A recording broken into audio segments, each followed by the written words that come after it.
My name is Graham Patterson. I was a sergeant in the United States Marine Corps, and I transitioned from service to school in 2015.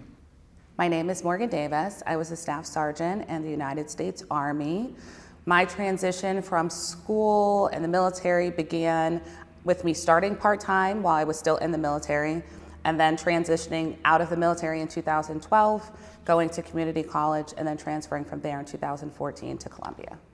My name is Ted Skofis. I was in 2nd Ranger Battalion for 4 years. I got out at the end of 2013 and began school at a 4-year institution in the fall of 2014. My name is Kathryn Dorfman. I was a corporal in the United States Marine Corps, and I transitioned into school in 2012. My name is Talia Burton. I was a staff sergeant in the United States Air Force, and I transitioned from service to school in 2014. My name is Jim Kilminster. I served in the U.S. Army from August of 2000 till December of 2008. I got my honorable discharge then, and then I moved on to construction for 6-7 years, and then transitioned into school.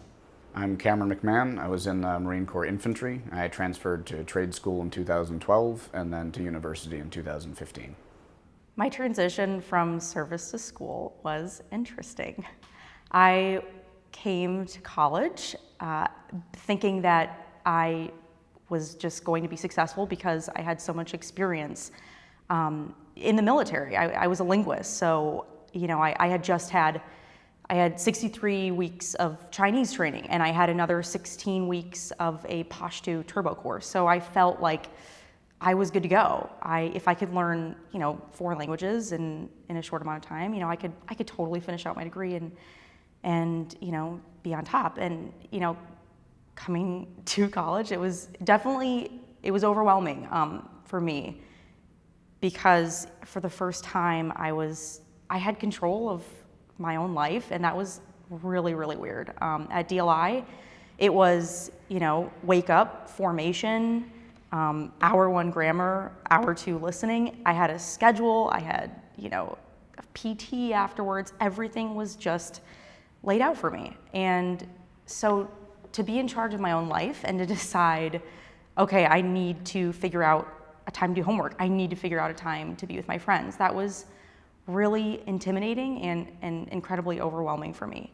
The transition from military to school was different just because I had been out of school for several years. For me, when I had returned back officially, it had been about 8 years. So there was a lot to do as far as the fundamentals. Could I still write a paper? The way that my mind has to work for the military and then having to work in an academic environment were very different.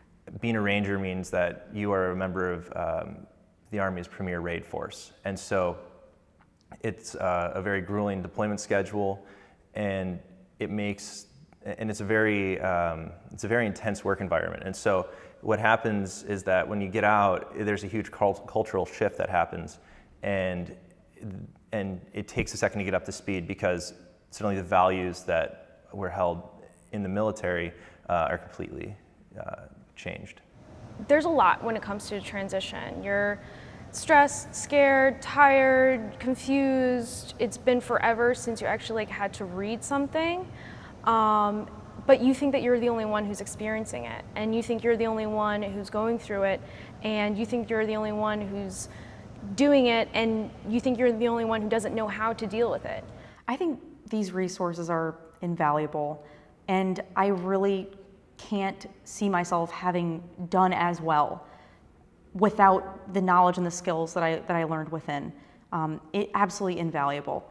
I was really nervous being a high school student who graduated with like a 2.5 GPA. I was really scared coming to college. I thought that that history was going to repeat itself. And thankfully, I was able to develop these tools in a very welcoming, in a very close, in a very forgiving environment.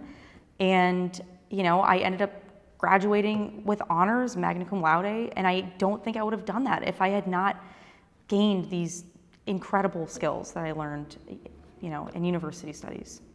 So a resource like this, I think, is really important for any veteran who is looking at continuing some form of higher education. It's really important because it gives them a realistic expectation of what it is that they should have to look forward to. And it can help remove anxieties when they're already in that situation, because it's now familiar territory. They can say, I've seen this, before. I knew that this was coming. And sometimes just having a plan can make life so much easier for you when you're prepared. When veterans are transitioning from the military to the university, there's going to be a ton of people trying to help them. There's going to be organizations like Warrior Scholar Project. There's going to be resources on campus to help them. And in my experience, the best thing to do is to do exactly what you did when you showed up in the military, which is just do what everyone says, and you'll be fine. When you show up to the university, just take everyone's advice, try it out, and find what you like, and you'll succeed. But you can't show up thinking that you know how to do something, because the truth is you've never done this, and even if you did it online, being in the classroom is not the same. So when you're in the classroom and people are giving you advice on how to do things, take their advice seriously, because I know it works, because it's exactly what I did, and 2 years later, I'm still here.